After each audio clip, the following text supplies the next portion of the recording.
Heavy Cardboard, Episode 1, Madeira and Getting to Know You.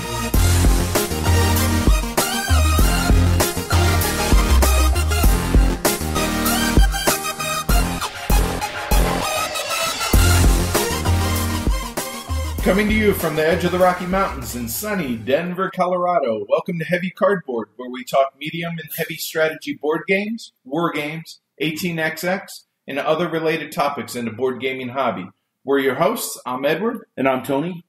So with this being our inaugural episode of Heavy Cardboard, we thought we'd give you all a quick rundown on who we are and what you can expect each episode of Heavy Cardboard. The impetus for the podcast was that we enjoy heavy games, not to the exclusivity of heavier board games.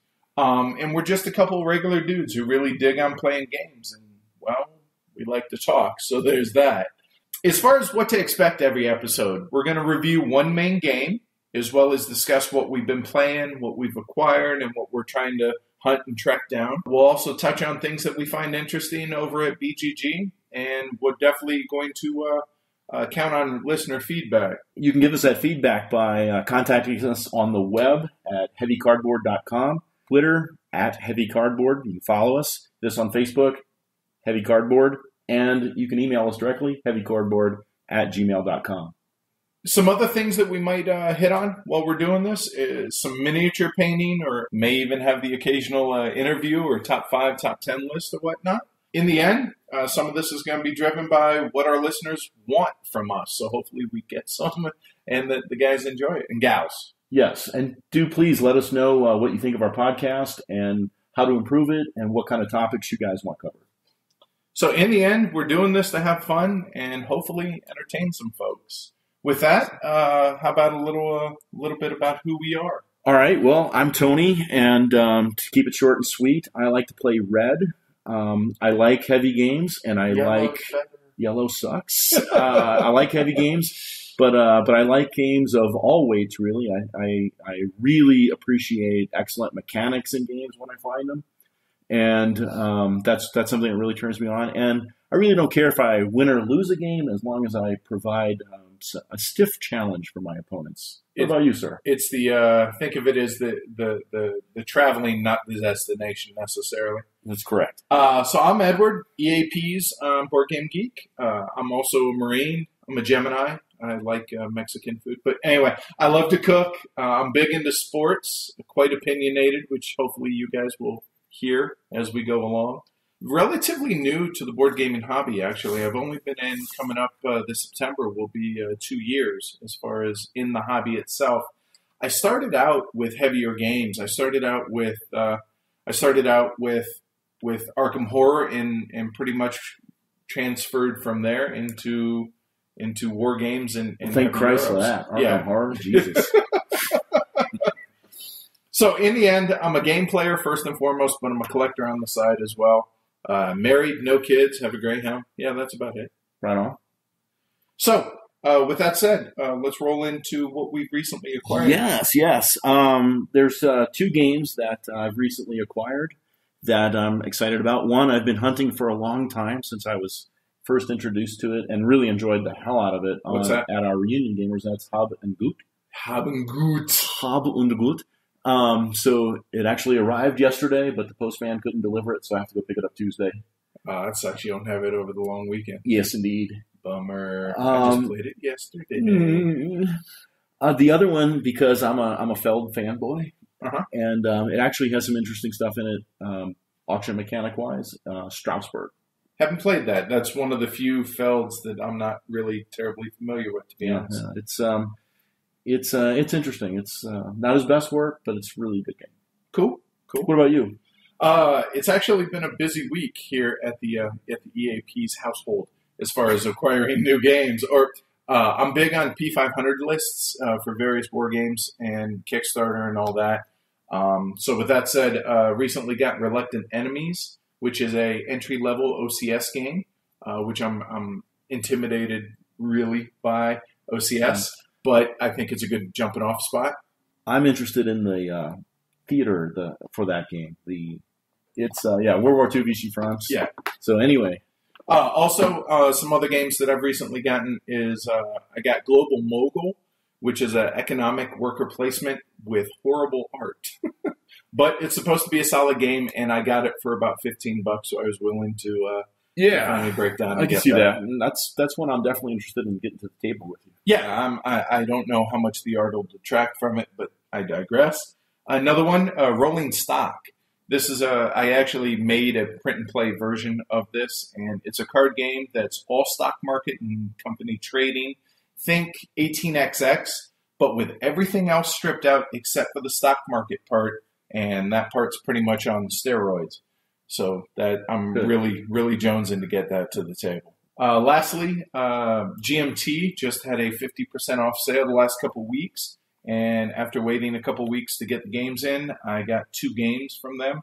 Got the Supreme Commander, which is a strategic level Eastern Theater World War II game. I'm more strategic than tactical. I'm finding as I explore more in the war game world. Another one very similar to Supreme Commander is Unconditional Surrender. Some folks like one of those more than the other, and so I thought, hell, it's 50% off. Let's get both and find out. Although, let's face it, I'm a war gamer at heart, so I buy games. I don't actually play them. I watched a video on Unconditional Surrender, and really, I'm surprised. Okay. I am done with chipped war games in my life. But I might play that one because it has some things that tickle my funny. And it's not stacks of counters. It's not stacks, but like you, I like the whole strategic thing that has like factories and some production and it's logistics. I'm not just trying to roll a 6 against your tanks in the vast wastelands of Russia. Right, it's got much more to it. It sounds like. Yep. So that's pretty much all I've acquired recently. So what are you looking forward to? Well, it's I don't know how to pronounce the name of the game. The first word of it. It's Polish, but is it Piwne Imperium? Oh, the beer empire. The beer empire. Yes, I know exactly what you're talking about. Yeah. It looks really kind of cool. I love beer. And then, being that, I'll be looking forward to that coming out hopefully sometime this year. But it's around Oktoberfest. I hope so. It's made me interested in checking out Brew Crafters. Brew Crafters looks too simple to me. Does it? I might be wrong. It might be a fantastic game. Because let's face it, like we said earlier, it's not all about heavy games all the time. But I worry that it might be too light. That's why I didn't back it when it was on Kickstarter. Yeah. But that other one, and I'm not even going to try and pronounce it, that you mentioned, looks really, really cool. Anything you anticipating now? Yeah, there's 2 big ones, actually. First and foremost, 18OE, which is a epic scale 18XX game, recently came out. But what I'm in, and I got a copy of that, but the thing that I'm really excited about is I have the collector's edition of 18OE and 18 Coast to Coast coming. There were only 10 of those made. They're handmade, custom made by the developer, and really, really excited. And that's supposed to be coming here next few weeks, sometime mid-June or so. So I'm really, really excited about that. Because, again, I'm a collector. Are we going to play that or just drool over it? Yes. I don't know. We'll see. Have you been eating potato chips? Yeah. We don't have a table big Inside enough. joke. We don't have a table big enough right now. And maybe on your wargaming table in your basement, there you go. Might be big enough. Might. So the other one that I'm really looking forward to is a game called Hands in the Sea. It's a 2-player deck building war game that takes place in the First Punic War, which is Rome versus Carthage, which I am a huge. So it's not about a swimming German. Not so much. No. In the sea. Okay. It's stupid. So anyway, it was the Hands in the Sea, if you will. No, Hands in the Sea. The designer said he was inspired by A Few Acres of Snow, but that it adds a ton new things to it. And again, the time period is really in my wheelhouse. Yeah. I've never been much for naval warfare. It has some, but it's not all naval, obviously, with Carthage being the naval power that it was. But there's playtesters out there on BGG that he's asking about. It's supposed to be kickstarted, I think, in November. Really looking forward to that. Cool. Well, let's talk about what we've been playing lately. Sure, go for it. And dig into one of those just a tad. lately, most recently, last night, in fact, I played a 2-player game of Concordia, one of my favorite new games. Matt Gertz. 2-player. How'd that play? And it played pretty cool. As you and I had been talking about, like it might be a little loose on that one map for 2 players, and it certainly is loose.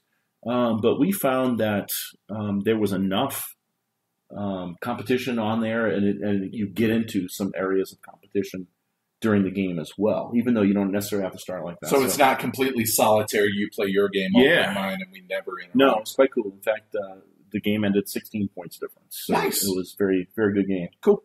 I've been playing a lot of Splendor with the wife. I got that for her. That's a filler, isn't it? It's filler, beautiful card game. There's some decisions, some strategy, blah blah blah. Just yesterday, also wrapped up a 4-game session of a miniature war game campaign for the Franco-Prussian War. I was on the Prussian side. We won a couple of the battles, but we ended up losing the campaign.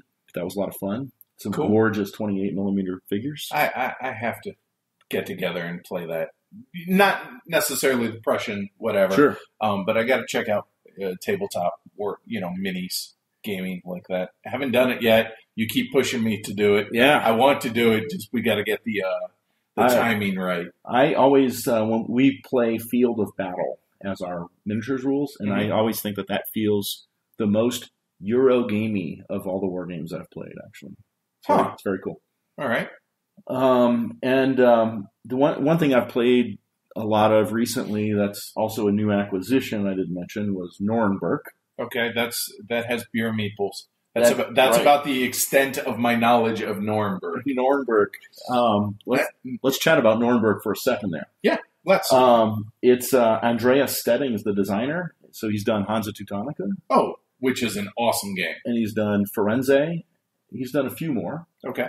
And I would say Norenberc is. It's not as good as Hansa Teutonica. It's probably on the level of Firenze. It's a very solid game. But Hansa Teutonica, I think definitely, like I said, is best work. White Goblin published it in 2010, and it really didn't get good or any U.S. distribution. It's really that would explain why it's kind of under the radar, not really talked about much. On BGG, it's got 800 ratings, and its average is 6.92. That's decent. Yeah, that's a reasonable game. Sure, and it is a solid game.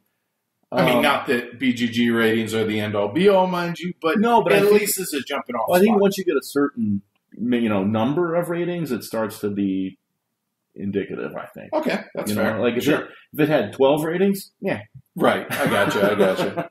Right, but the other thing is not very many people have played it or own it or anything too, so it's never going to have 5,000 ratings. Right. Stuff like that. So it plays 2 to 5. I've played it with 2, and I've played it with 5.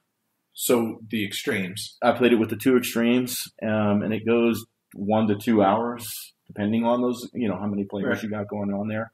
And the game actually, it expands because it's about guilds. Okay. In medieval you mean physically expands? It physically expands. So, you always have one more guild in play than the number of players. Right? Okay, so each guild is a separate little board. So the board gets physically bigger. Elongates, yes. Right. And it's kind of an action selection game where you pick what guild you're going to interact with during that turn and everything. And the turn order can change in the middle. And there's a little economy going on during all that. So it actually has a little bit of a mean streak to it. Nice. As well. Which, I am a fan of that. Okay. As am I. And my wife, who I've played it mostly with, is not. But she... Oh, I think Robin's changing. She's a savant at this game, though. Because, I can't beat her at all. But the production values are awesome. Like you said, there's beer meeples, there's cupcake which is a win in and of itself. Shoes. Right? I mean, just it's terrific production-wise, and it's fun, and I suck at it. Well, is it that you suck, or is it that the missus just whoops your butt every time? It's probably more the case. It's one, though, it's definitely a try it before you buy it kind of a game. Okay. And so it's worth a play, but not necessarily run out and go get it type thing. Yeah. It's I'd be happy to roll it out once a month or two. kind of a thing. And I would like to actually play it with you. Yeah, I'd give it a go. I mean, it might not be the greatest game ever, but it's worth the gaming time. What about you, man? I guess I'm going to go a little bit heavier than you did. So some of the games that I've been playing recently, saying the last week or so, is we busted out, obviously yesterday with that being our regular game day with the reunion group. We had some fillers in there. We had stuff like Sushi Go, Felix Cat in the Sack, which I am convinced the 0 in Felix Cat in the Sack is not a bunny rabbit. It's a cat in cosplay dressed as a bunny rabbit. But anyway, some other games. You mentioned having just gotten having Gut recently. Actually, our buddy Justin brought that, and he introduced it to me months ago, and busted that out. And we played a 5-player game of it yesterday, and that was such a good game. A lot of fun. Really simple mechanically. There's not a whole lot of rules. I think there's 3-4 pages of rules, but just the way the market manipulation and all that goes, I got housed. Good. I got just crushed. But even so, still had a good time. So that's always a good sign. Also busted out Quebec for the first time, which is a shockingly under the radar, like no one's ever played this game apparently. The colors, the actual like physical, the way it looks, terrible. Just terrible. Very garish. The gameplay itself was really cool. Area control, area majority type thing. Really fun game. Really enjoyed. But the main ones that I wanted to talk about were The Great Zimbabwe, right? Which is the latest game from Splatter. You represent a leader of an African tribe in which you have to buy technology, hire or build craftsmen. Then by using resources from around the board, use those craftsmen to produce relics for you to offer to your god in the end to build monuments. And that's how you're going to score the majority of your points. The more levels you build in your monuments, the more points you score. The coolest thing about this game, though, and which having played it, is it has a bit of a cut-your-own-throat aspect to the victory conditions, in that the more technology and craftsmen that you buy, the stronger your tribe is. However, which also means the more you can do. Right. However, every technology and craftsman comes with a cost that puts your personal victory point threshold higher and higher. So it could be that you, Tony, only need 24 points to win the game because you haven't bought a lot of these things to make your tribe better. Whereas I may be just pounding the hell out of getting more things so I can do more coke, so I can work longer hours, so I can make more money, so I can do more coke, so on and so forth. Right? And so maybe I need 37 points to win, and you only need 24. And there may be other games out there that do that, but I haven't encountered it. This is the first time I've seen something like that, and I think that is wicked, wicked cool. I agree. I haven't seen that in games, I guess, either, and I really dig that mechanic of I can make the game as easy or as hard as I want as I go through the game, but that also is changing my victory conditions. The easier I want to make my gameplay, the harder it is for me to win. Yeah, and it's like I said, it's really unique, and I think that's awesome. Yeah. It's a really, really cool mechanic. One thing we haven't mentioned is how big of mechanic whores both you and I are. Theme, less so important to us, whereas mechanics are everything. Yeah. I enjoy a good theme, but I really don't give a crap. Right. Although I will say that theme can enhance the game and can make a game go from, yeah, that was okay, to, hey, that's pretty cool, but it's not really going, if it's themeless, no big deal. That's not going to detract from our liking the game. Right. But I really get turned on by clever mechanics. Right. That's what I dig in games. Went on a tangent there, but anyway, one other thing about the Great Zimbabwe is it has a really cool auction mechanic at the beginning of every turn, which is auctions, which is for the turn order. It's a really simple auction, but it works. I wish I could explain that better, but I don't know how to. It's weird because the auction redistributes wealth to everyone. There you go. Right, it's really cool. So you bid more. So you give more money or cows, right? Move Cattle is currency. Move money, move problems. Moolah. Yeah. So, really cool auction mechanic, though. And again, I've played Indonesia, I've played Roads and Boats, I've played Antiquity, and I've played Great Zimbabwe. And I don't know that I would put the Great Zimbabwe up above those games, but I really like those games as well. So it's worth owning. And the cool thing about this game from Splatter, because let's face it, Splatter games usually tend to be hard to acquire at times. It's actually really readily available if you're willing to pay the $90 or so for a copy. So that's the Great Zimbabwe. Cool.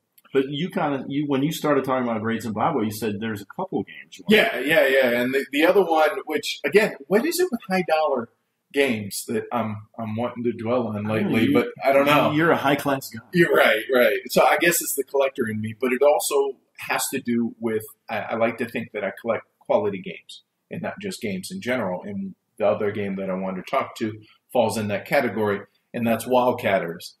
It's the first game from first-time designers Andre Spill and Rolf Sagel, I think is how you pronounce it.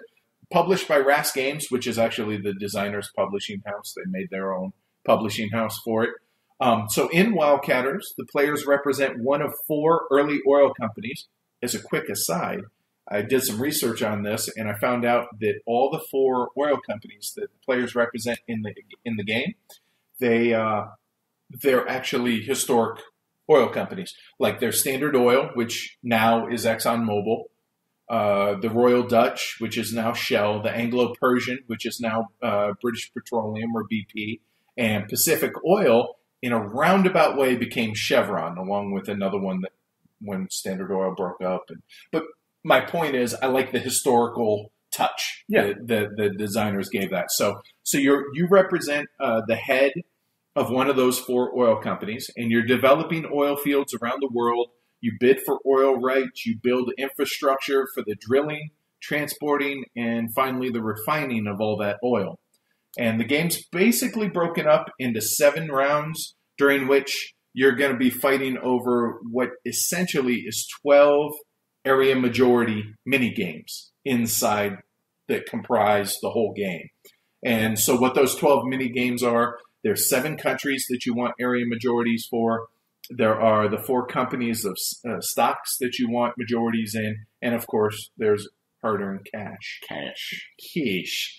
So there's a lot going on there. And with the 2 types of currency in the game, with shares, the shares of the different companies as well as money, there's a lot going on, but it really works really, really well. Yes. I really don't want to go into too much more detail since we probably plan on featuring this in a future episode. But with that said, to me at least, Wildcatters was one of the best games that came out of Essen last year, 2013. Unfortunately, it's really kind of hard to get here in the States for less than $100. It was a limited print run, and no distributor has it here in the States, so you basically have to get it from publisher or secondhand, and you're looking at $100 plus. So that's kind of a bummer. But again, that's Wildcatters by Ras Games. So that's pretty much it as far as games I've been playing. Hey everybody, before we get to the featured game, we just want to apologize for a little technical snafu we had. It makes the sound on this next segment a bit off. We want you to know we appreciate you listening, and we hope you're enjoying the episode. Edward, let's talk about the featured game of this episode, Madeira. Well, before we get started on that, I wanted to go ahead and preface that, as a general rule, we really don't enjoy listening to rules explanations in podcasts, so therefore we wanted to try something a little bit different. If you're unfamiliar with our featured game, whether it's in this podcast or in any of our future episodes, I'd suggest pausing it here and then maybe learning a bit about the game, come back, and then listen to the discussion. This way you all have additional context as to what we're talking about. If folks don't like us omitting rules walkthroughs, please let us know by giving us feedback. We want to know the content that y'all want to listen to. So if this is or isn't working for you, please let us know. So, without further ado, we present Madeira. Madeira came out in 2013, and it was designed by Nuno Sentiero and Paulo Soledade, and the publisher was What's Your Game? And the artist is Mariano Iannelli. Fantastic pronunciations, by the way. But speaking of the artist figure, if you guys are familiar with his other games, Reef Encounter or Venus. Good artwork. Madeira plays 2 to 4 players, and on their site they list the playing time as 60 to 150 minutes, but Edward and I kind of think it might be maybe 90 to 150 or more. Yeah, definitely. I think it's more. You mentioned that it plays 2 to 4. My wife and I have played it 2-player, and we as a group have played it 3-player, and we've also played it 4-player. As the player count gets higher, the longer the game. In my opinion, your first game, assuming it's going to be a 4-player game, you're looking at 3.5 hours for your first game. That'll come down as people get more familiar with it, just like in any other game. But I think the 2 hours is ambitious. I think 2.5 is reasonable to expect. What do you think? I agree with that. I think the player count affects the playtime, obviously, as it does in a lot of games. But there's a lot going on here, so experience with the game can also affect, or lack of experience can also affect that playtime. But given all that, the scalability of the game, whether you have 2, 3, or 4 at the table, I think is awesome. Yeah, it's built-in scalability, so it's not like my wife and I. Obviously, we don't have game night every night. We stay at home and we play games together, just the two of us, and we find it plays just fine 2-player. It's a solid 2-player game. It's a solid 3-player game. It's a solid 4-player game. It's not anything, doesn't feel tacked on. Right. As you say, the scalability, the rules for 2 players and 3 players are natural. Right. It's built as a 2, a 3, and a 4-player game. It's not nothing's tacked on. Yeah, they don't have any special weird rules to compensate for lack of players. Yep, perfect. Well, let's talk about the theme of Madeira a little bit. Madeira, which is Portuguese for wood, is an island that was discovered by Portuguese explorers in the 15th century, and the island had thick forest, it had fertile soil, and what was then a strategic location in the Atlantic Ocean. So the Portuguese crown took a lot of interest in the area.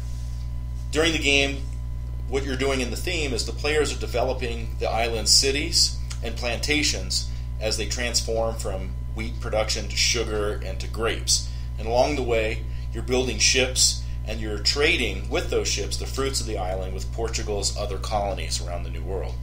And all of this is at the request of the King of Portugal, of course.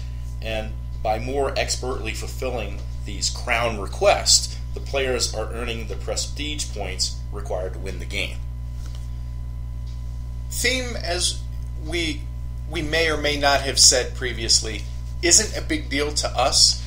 It's one of those, it enhances the game. So in this case, the fact that the game starts in the 15th century and you're starting to develop the island right after it was quote-unquote discovered by the Portuguese, I think is cool. It adds a little bit of that historic flavor to the game, even though maybe you don't feel like you're an explorer or a trader, with it being your typical Euro style whatever, to where theme isn't as strong.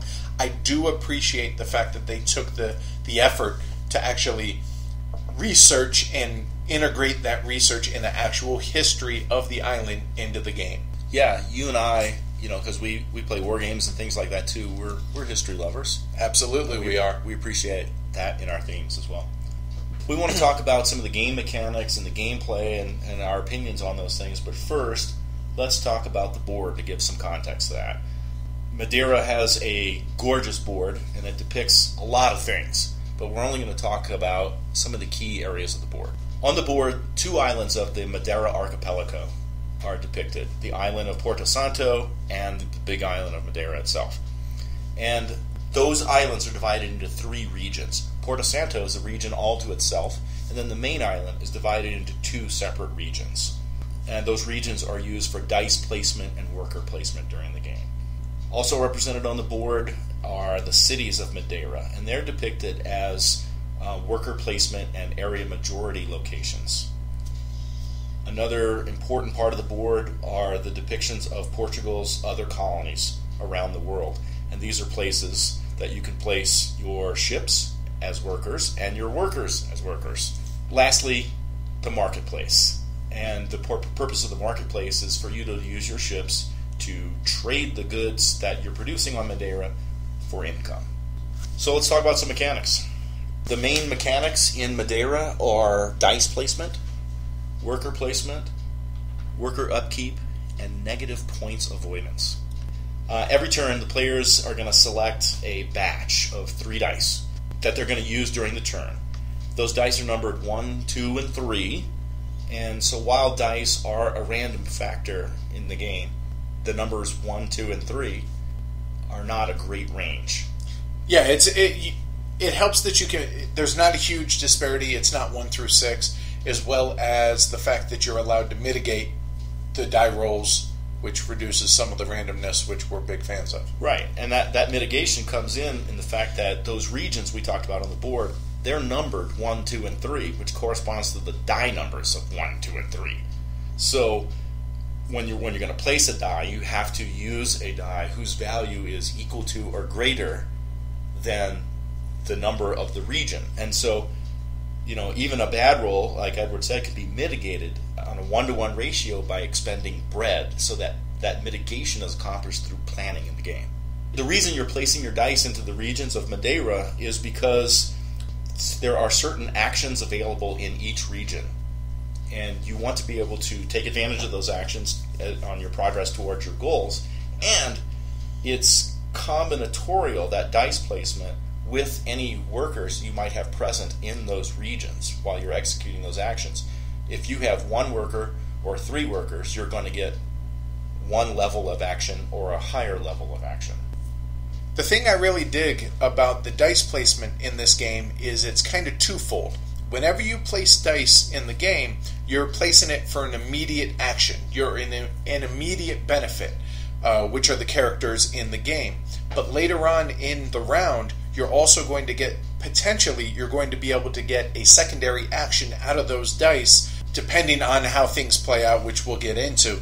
But I love the fact that the die, when you place it, not only gives you that immediate action, but also requires you to plan further for later on in the round for the action that might be available to you. And that's the action that I refer to as combinatorial with your workers. Right. That are in the area. Right. If you have 1 worker in an area, or if you have 2 workers in the area, it's, you get the lesser of the 2, bonuses, if you will.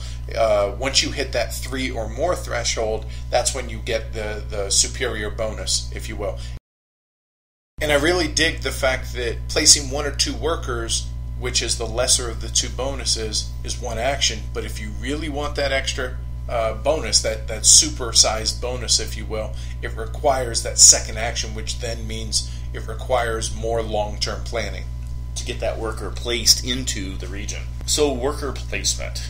There is the element of placing workers into the fields and provinces of the regions of Madeira in order to produce wheat and sugar and wine, but we're kind of unsure if it's really worker placement mechanic. Yeah, see, I really don't think it's quote-unquote worker placement in the typical sense, in the fact that, okay, yes, we are physically taking a worker and placing him on the board, but as I'm sure many of our listeners know, that worker placement also is action denial, and the fact that if I do A, that means that you can't do A, and that isn't the case in the game. I would argue that it's not really technically worker placement. Another place to put the workers in Madeira are the 3 cities. Each one is participating, your workers participate in an area majority scoring mechanic, but the primary purpose to get your workers into the cities is to get wood, to get money, get and all to get that bread. Loot. Yes, it's absolutely key that one of the actions, if you have workers in all 3 cities along with the neutral workers, it's going to get you possibly, that wood, that money, and that bread from all 3 cities, which is just absolutely necessary. But there's another kind of worker in the game, the ships, and the ships have a very cool aspect to them in that they represent you shipping goods from Madeira to the colonies and to the markets of the world in order to get money for those goods. Let's talk about worker upkeep. Yeah, that sucks.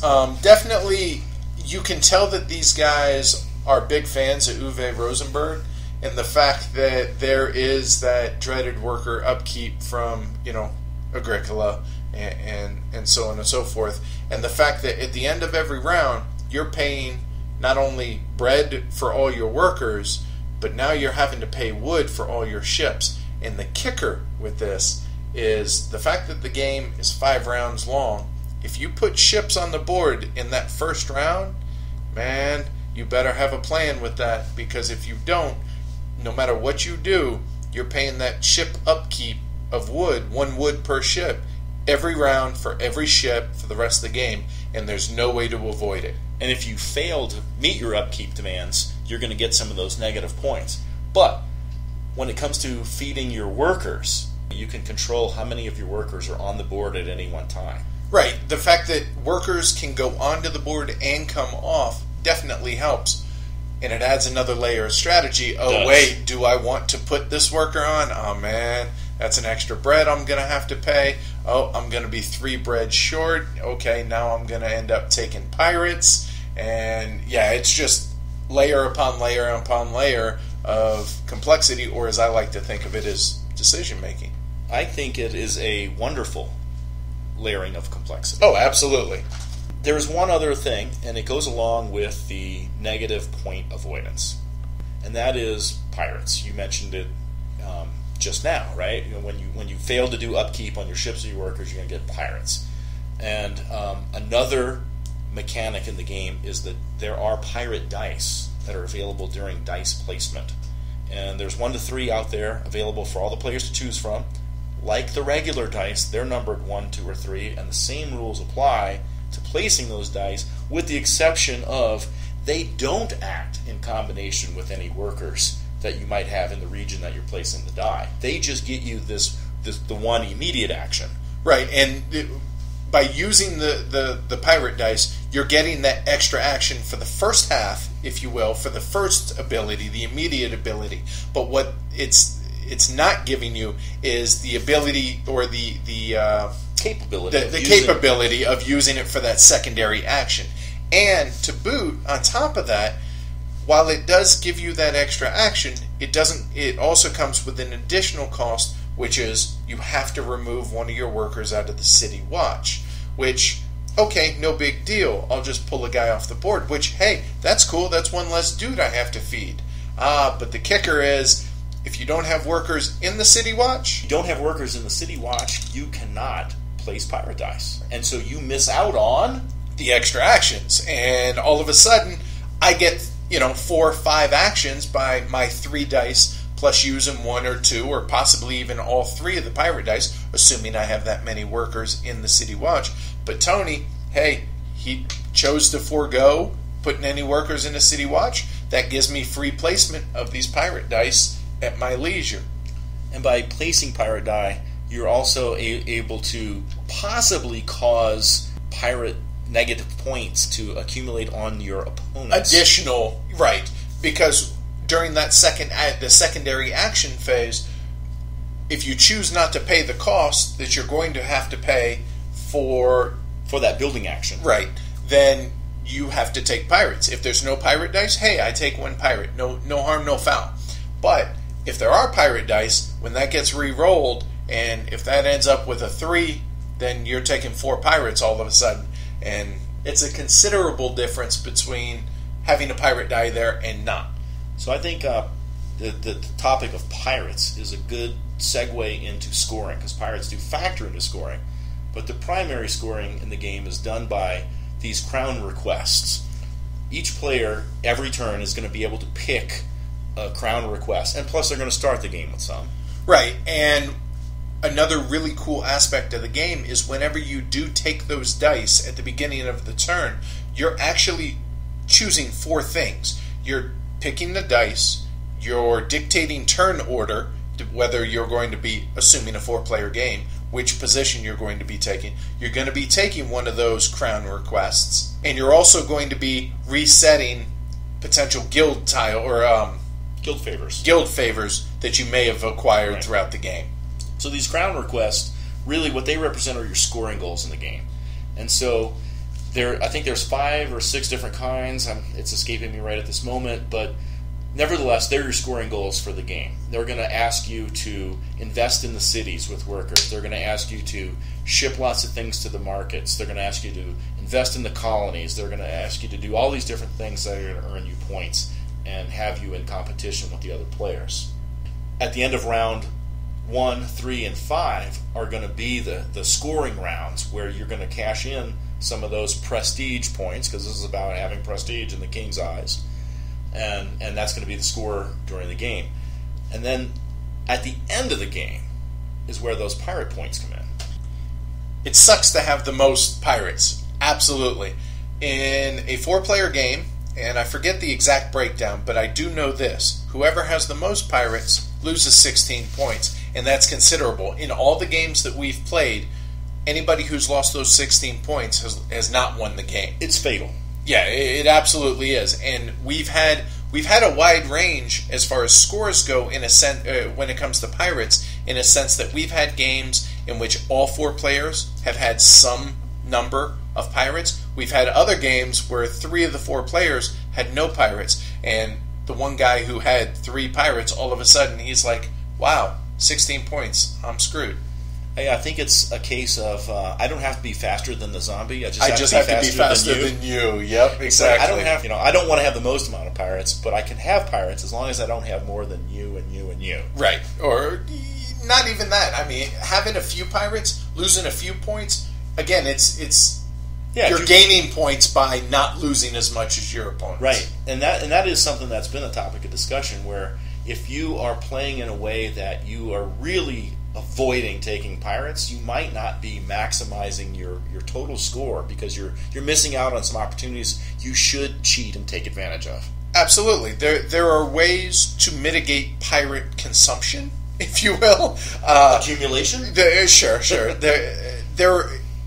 Being scared of pirates is a recipe for disaster. You're not going to win the game if you're scared of taking pirates. The key is just planning out a way to be able to remove all, if not all, the majority of those pirates before the end of the 5th round. I think that Madeira is a beautiful game, and components are, in general, awesome. There are a couple of things that we like component-wise, and there are a couple of things that we don't like component-wise, or wish were different. Right. Now, component-wise, I think the game is fine. It's a solid. There's nothing about it that screams horrible. There's nothing about it that screams, wow, amazing. This isn't Euphoria when it comes to components. But at the same time, at the other end of the spectrum, it's not Global Mogul. We'll get into that next week. But there are a couple of beefs that I definitely do have component-wise. Some of them, in fact, all of them really are minor. The biggest of the bunch, if you will, is the fact that the turn order track and where the crown requests are is a puzzle piece kind of board, and there's nothing good about a puzzle piece board. I do understand why they did it, because it's interchangeable depending on player count, so it makes sense. I'm just not really keen on puzzle pieces, when it comes to boards in the hobby in general. One thing, and maybe I've just been spoiled by some of the other games' production values. Caverna. Right. Agricola. Norenberc. I wish that instead of cardboard tokens for the goods in the game, that I wish we had wooden goods. While I like the idea of having all wooden components in the game, I don't know how practical it is necessarily, just due to the fact that obviously it's going to raise the MSRP, it's going to raise the price of the game, so on and so forth. However, the one beef that I do have is if you're going to make it cardboard components, give us enough of them.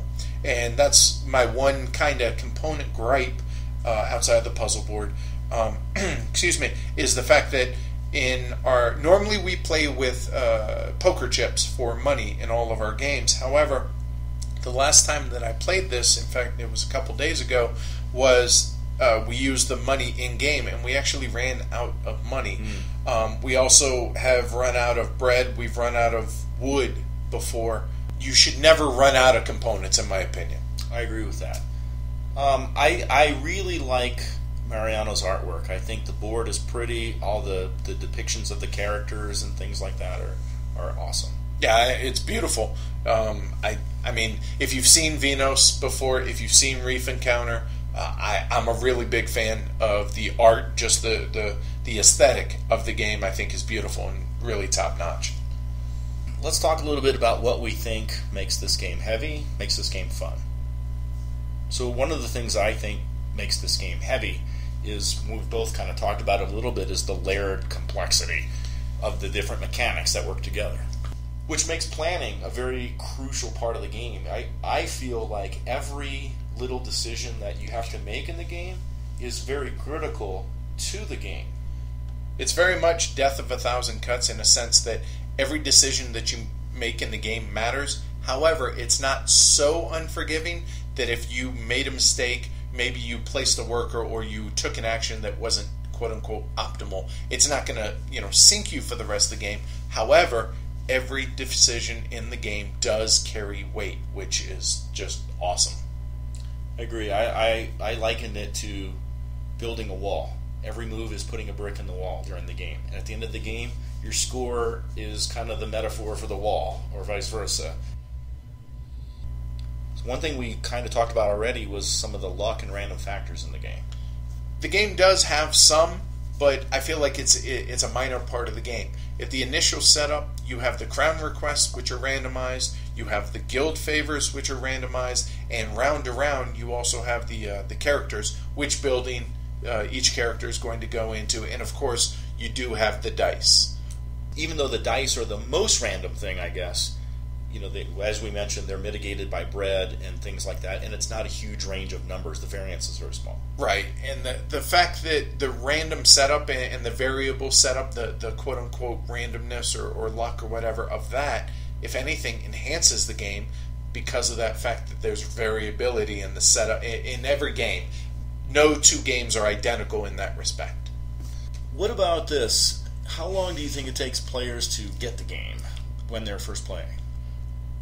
I can't speak to other players, only myself, but I tend to get games fairly quickly.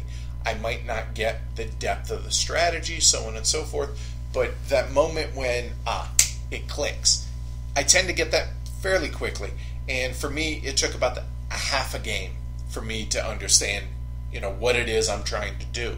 That said, like actual long-term planning strategy-wise, you're talking at least the second, maybe even the third game. What about for you? Yeah, I don't think that I get games as quick as you do, but I do get games at some point. And I feel like in my second game I was a bit more competitive, but really in my third game is when I really got it about like when to pass and to set my turn order selection for the next round and things like that, and really felt like I had some degree of mastery over some of the things that were going on in the game. That's one of the cool thing about our Game of the Month thing that we do, and the fact that we play the same game for 4, 5, 6 weeks in a row, because, okay, maybe I do get a game quicker, so, okay, I have an advantage in the first game, say. But by the time you've gotten it, now we're on equal footing. Now the game begins. Okay, that competition of decision making, that's when the game really shines. And I think it's beautiful in that respect. So one thing about when we play the game, on Game of the Month, we play it consecutively, we played Madeira 5 times in 5 weeks, is we can start to see some strategies emerge. I think that I see 2 strategies emerge. I agree with that to a point about there are 2 kind of overarching strategies, if you will, but it's how to get to those endpoints is where the diversity lies. Explain the 2, sure, the 2 main thoughts that you have. I think that the 2 primary areas of earning victory points in the game are playing in the city and playing for money. When you say the victory points, you're talking about completing the Crown's requests. Okay. And I think the other main area to earn Crown Request victory points is playing in the colonies and the market. But here's why I don't think that either's a dominant strategy, and I don't think that you're always in control of determining what strategy you want to take at the beginning because of the turn order determining what Crown's requests might be available for you to select. Not to mention the fact that your initial strategy should be determined by whatever Crown request that you get before the game even starts. Right. But you might not be able to follow on with additional versions or copies of that same Crown request, which might force you to split your strategy into a couple of different paths. Right, so maybe I'm focusing on the market early because on the city early because I got one of the Crown requests that allows me to just score if I have a majority in one of the cities. Okay, awesome. So which is a powerful one. Oh, absolutely. And in our games, at least, those seem to be the first 4 taken when possible. Yes.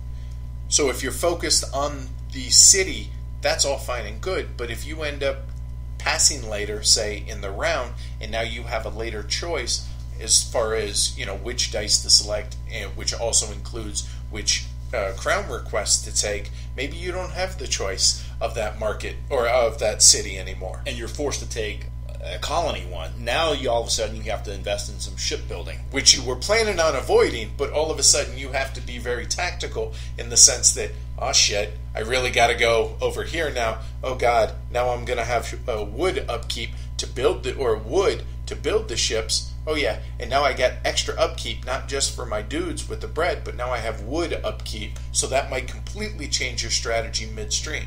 So for me, to sum that up, I sum it up this way. The excellent play of my opponents means that I cannot count on a single type of engine to propel me to victory in this game. Wow, that's good. I like that. For me, Scotch and Deuce. Right, for me, I definitely think that, again, and this could be groupthink, because in all of our plays, we're playing with the same group of players, so it could be that maybe there are strategies out there that we haven't even thought of or encountered. But even if not, the fact that there are 2 umbrellas, we think, of main big picture strategies, the way to get there is so varied and so diverse that the replayability is through the roof. Well, we've talked a good bit about Madeira, but what I really want to know now is what makes this game fun for you to play? Well, on a bigger scale, on like a bigger picture idea, is why do I play games to begin with? So, and that'll kind of seg into that. The fact that, I enjoy hanging out with my friends, the inside jokes, the BSing and all that, and the camaraderie that we have. But in the end, if you put a gun to my head and said, pick the one main reason why you are in this hobby, why you play these games, and for me, cut away everything else, and it's a competition of decision making. And that's why I play these games. That's why I don't like a lot of luck in the games that I play. Little randomness here, mitigated luck here. That's cool. But in the end, I want to be able to match up my string of decisions against your string of decisions, and let's go at it. That, in a nutshell, is why I play games. So bringing it back to Madeira, this has that in spades. It has it just, it's layer upon layer upon layer. And so I have to figure out, okay, I know we're at the end. I know I need to complete this crown request. How do I do that? And it's that string of decisions that I have to figure out that I love. And that's why I play these games. And that's why I really, really like this game. How about you? Similar for me. I also enjoy the competition of decision, as you've called it. And this game certainly provides a lot of decision and a lot of competition between the players, and that's what I like, because I can really get lost and immerse myself in the game and worry about those little decisions, and whatever comes out of the other end is great, as long as I was able to be a competitive opponent to the people around the table. You mentioned getting lost in the game, and I think I speak for both of us when I say the fact that it's not the theme that we're getting it lost in. It's the game. It's the decision-making process. It's the decision tree, if you will, is what you're getting lost in, and that's just where just my pure, unadulterated joy in this hobby comes in. And it makes the hours go by like minutes. even though it is a longer game, even though we said in our first playthrough, it took us 3.5 hours, but even so, you're not watching the clock. The fact that, okay, it might be Tony's turn and whatever, I have to try and figure out what the hell I'm going to be doing on my turn, and like you said, you get lost in that decision-making process, and it's beautiful. However, the game's not everyone's cup of tea. Because they're weird. No, all kidding aside, there are some arguments against the game for those that don't like it. The number one thing that I've read on Board Game Geek is the fact that some people feel that the game is complex just for complexity's sake. The fact that, okay, you took a X game and then you layered on all this heaviness, all this weight, all this confusion just to make it complex and difficult. My counterpoint to that would be, obviously I disagree, but my counterpoint would be, what would you change? Like, what would you strip out? Are you saying that it's just a garbage game? Like, there's nothing that could be done to this game to streamline it or whatever? So if that's the case, then how else do you play Madeira? Like, what mechanics do you take out that streamline it, that make it a quote-unquote better game? I don't see it. The complexity makes it a better game. Exactly. Us. It makes the game. The complexity is Madeira. Yes, that's what makes it a heavy game and the subject of this podcast. Right. And those people are incorrect. But everybody's entitled to their opinion. And that's the thing, right? Even if they're wrong. You read comments on different games, and person A will say, this is wrong about it, and person B will be, I love that exact thing about it. Right. So, one thing that complexity does bring to this game is it can come to a screeching halt with AP-prone players. We had, in our first game, 4 players, not AP-prone, took us 3.5 hours. I cannot imagine playing this with certain people in our group. There are certain people in our group that if they said, oh, hey, can I play that? I'd be like, no. And be just blunt and straight up, look, I don't have that much time. Well, I love long games. They wouldn't have fun with it, though. No, they absolutely, they'd get lost in it. It's due to the planning. The amount of decisions and the amount of options that are out there induce the AP for those that have it and would make it an absolute misery to play with. Everyone would, including them, would not have fun. Yeah, agreed. So the other thing that people have brought up, and I actually can kind of understand this one, is a lack of variability in the fact that when you set up the game, you use every guild favor in the game. You use every crown request in the game. There is a tiny bit variability setup-wise. I shouldn't say a tiny bit. There's the order in which all these things are laid out changes, but the fact that you're using all the components. It's the same 12 requests. Exactly. It's the same 12 guilds. There is one each in the colonies that isn't used, but the fact remains that it's the juggling of the deck chairs. It's moving them around. It's not, oh, what ones are going to come out. However, the good news on that, though, is later on this year, I'm not sure exactly when, there's a mini expansion called the Ambassadors that's supposed to be coming out, which gives the players 4 new guild favors, which focus on the colonies, which in my opinion was a little bit lacking as far as the guild favor goes.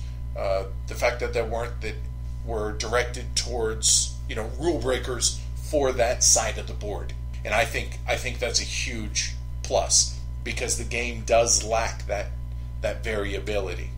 And maybe some more crown requests in the future. Nuno, if you're listening, would be a great addition. Just maybe for variable or different scoring options. I'd like to share with you, Edward, my final thoughts and my rating for this game. But I'm going to put you on the spot first. Okay. So in the end, obviously I like the game a lot. The layers of decision making, the layers of complexity, I enjoy. I enjoy the artwork in the game. Just the way how everything interconnects smoothly, and the fact that this mechanic leads into this one, that leads into this one, and how smooth and seamless everything is. Absolute winner here. Absolute winner. Very excited. about these two designers and what they have coming up later on in this year. And there's a lot of reason to be excited if this is your cup of tea, which it obviously is mine.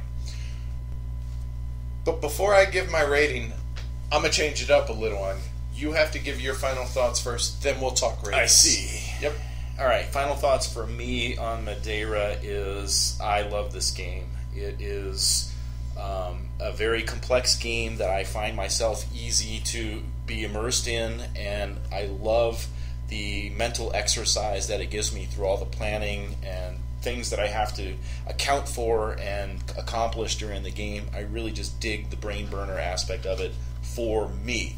Love the artwork that goes on in the game. Really, to me, enhances the beauty of the game, goes well with the gameplay. So that sums it up pretty well, yeah. I think, yeah? So now let's go ahead and back to our ratings then. All right, so about our ratings. We talked about this, obviously, before we started, when we were deciding to do this and how we were going to figure out our rating scale. We decided KISS, right? Keep it simple, Keep it simple. stupid. 1 to 4. Yep, so we're going to do, and the reason we did 1 to 4, get off the damn fence. There's no 2.5s, there's no halvesies, there's nothing like that. It's just flat out 1 to 4. You have to commit. Is this game above average, below average? Right. And how much so? One thing that we were talking about this weekend, actually, that we wanted to add in is the fact that, just to give a little context for you guys, if it's 1 star, we don't ever want to play it again. Yes. If it's 2 stars, I'd play it again, but Probably not going to suggest it. is a good way to describe it, I think. 3 stars, now we're talking. This is up our alley. This is something that we would like to own and something that we enjoy playing. But when it comes to 4 stars, now that's something special. That's something memorable. Not only do we want to own it and want to play it, but holy cow, just yes.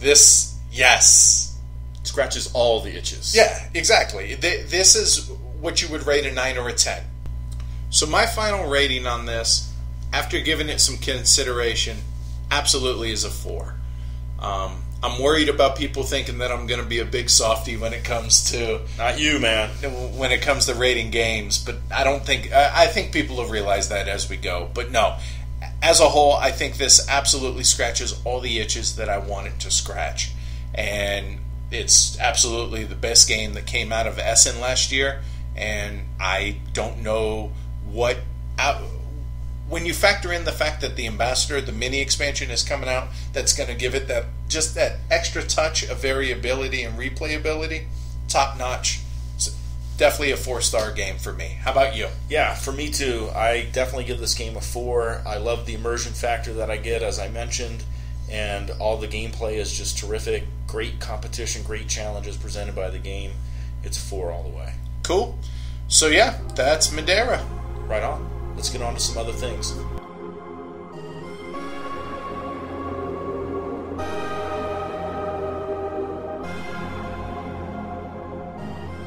So let's get a little bit lighter for a moment. Okay. And let's talk about some things we've seen on the Geek or in the world in general or whatever. I have something. Okay. A Shoot. Geek list that I saw. Interject real Yes. quick and let everybody know. When we do these podcasts, we are going to obviously know what the main game, in this case Madeira, we knew that's what we were going to talk about. That's pretty much it. We know the gist of what we're going to be doing. We know that we're going to be talking about what we've played, what we've acquired, so on and so forth. But we're not exchanging notes on this beforehand. So when Tony brings up the stuff that he finds on BGG and I do vice versa, or what other games we're talking about, we're coming into that blind so that it's a little bit more authentic. It's Unscripted. Unscripted, a little bit less rehearsed, and it's more true feeling, I feel like. Agreed. Okay, so with that said, hit me. All right, so I found a Geek list that I really I dug. Okay. And courtesy of Punkin 312. Okay. Thanks, Punkin. The Geek list, rather, was how do you decide to rate a game of 10? You know, it's funny. When I saw this Geek list, you were exactly who I thought of about this. Well, and I picked this one because you give me grief about this. Yeah, because Tony's in the camp that, I can't rate a game a 10 because there's no such thing as a perfect game. What the hell is that, dude? If it's your favorite game, how is it not a 10? And so we've gone round and round on this before. Like, oh, there is no such thing as a perfect game. Well, no shit. I know there's not. Every game has its flaw. So your favorite game, i.e. Le Havre, you rated a 9. Yes. Explain yourself. Part of my explanation is going to be a little bit of the feedback that BGG users gave to this geek list. Okay. Okay. All right. So, cool. One guy said he rates a game a 10 if he doesn't refuse to play it. Another one says I only rate 10s for the classics, whatever that might mean to that guy.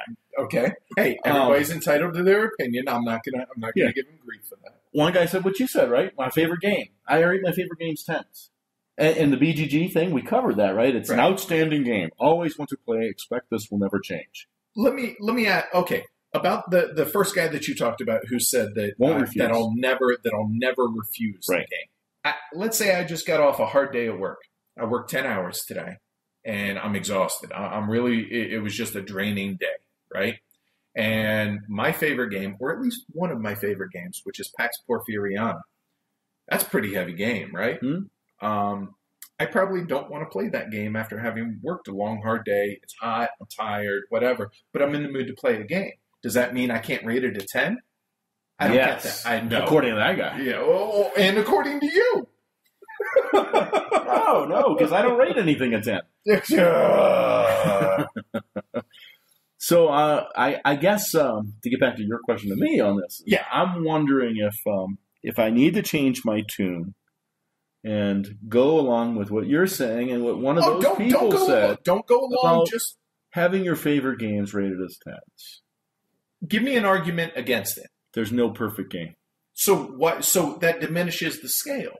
So it's not a 1 to 10 scale; it's a 1 to 9 scale, which a 9 is a 10 in that respect. Anyway, I refuse your logic. I think that I'm coming around to favorite games could be 10s.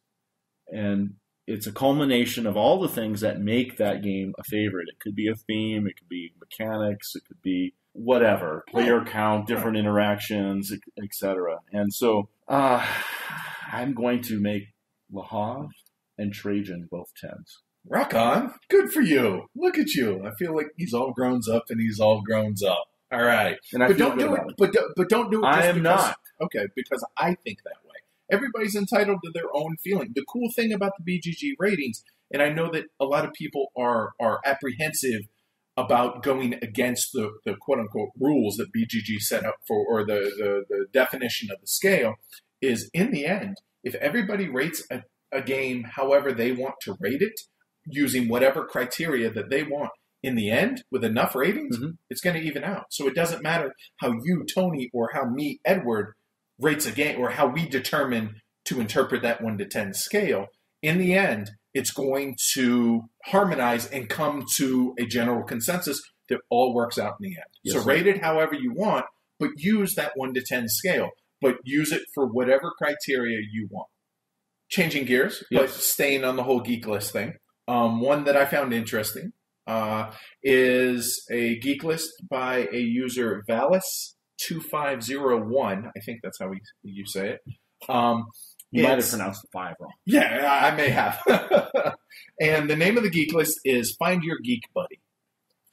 And now, again, me being fairly new to the hobby, only being in this about 2 years, there are aspects of BGG that I'm unfamiliar with, or that I don't use maybe to the extent that I could be using it to help me, right? Whether it's navigate or help choose games, so on and so forth.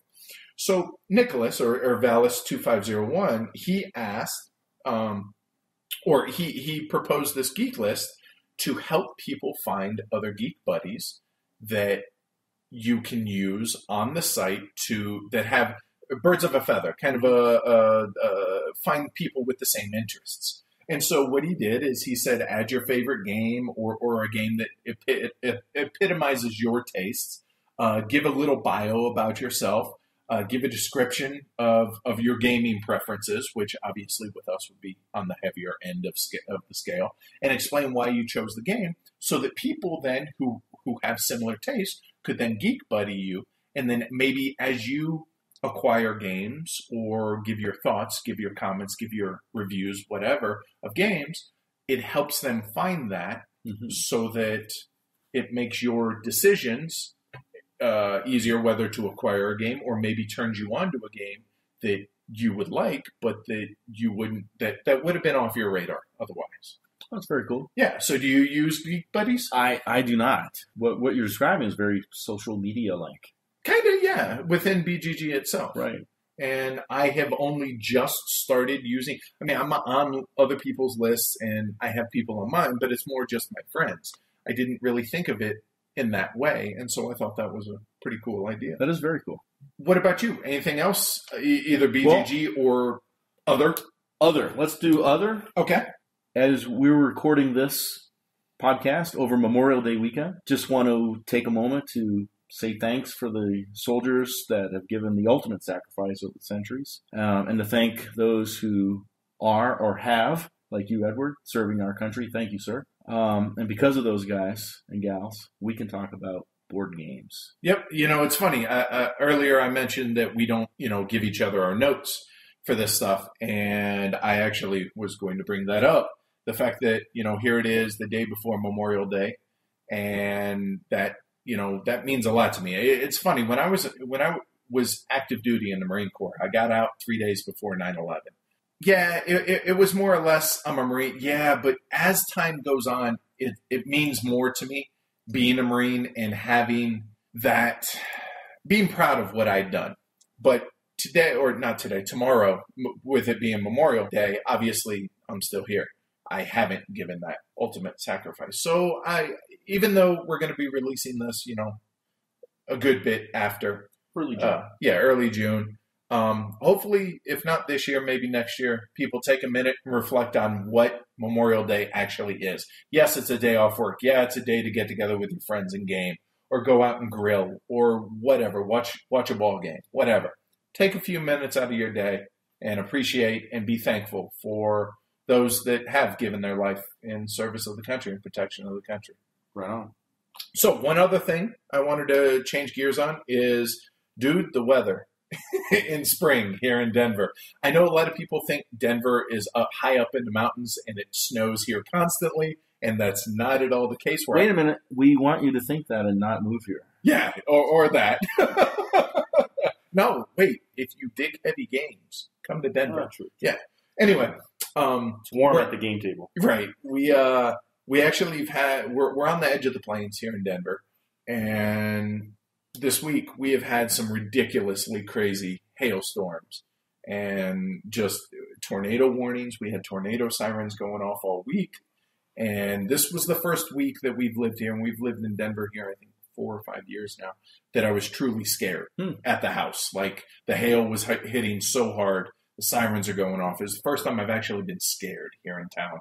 Like, worried about, my wife, my dog, the house, the game collection, just it's the first time I've ever encountered that. And so that was being originally from Portland, Oregon. We don't get that stuff here. Yeah. And so that was pretty wicked. Yeah, agreed. Springtime is a volatile time in Colorado. Yes. And luckily, though, we're in that little umbrella of the mountains just enough to where we don't get it as bad as other areas, but there's still that possibility. And when the weather is getting crazy like that, it is pretty scary, man. Yep. It reminds us how insignificant we could be. Yes. So let's wrap it up. Real quick, we are planning on coming to you guys probably twice a month on Thursdays, like the first and third Thursday of the month. We may do something on off weeks. We don't know yet, but definitely those two times. With that said, we want your feedback. We want to hear from you guys about how we're doing, how we can get better, what you want us to talk about, maybe. Right, or corrective criticism is definitely welcome, and you can hit us up a number of ways. On our email, which is heavycardboard@gmail.com. You can go to our website at heavycardboard.com. You can hit us on Facebook, which is Heavy Cardboard. And Twitter @Heavy Cardboard. All right, so that's it. I think that's a wrap. Good day to you, sir. All right, hey, enjoyed it, man. Bye.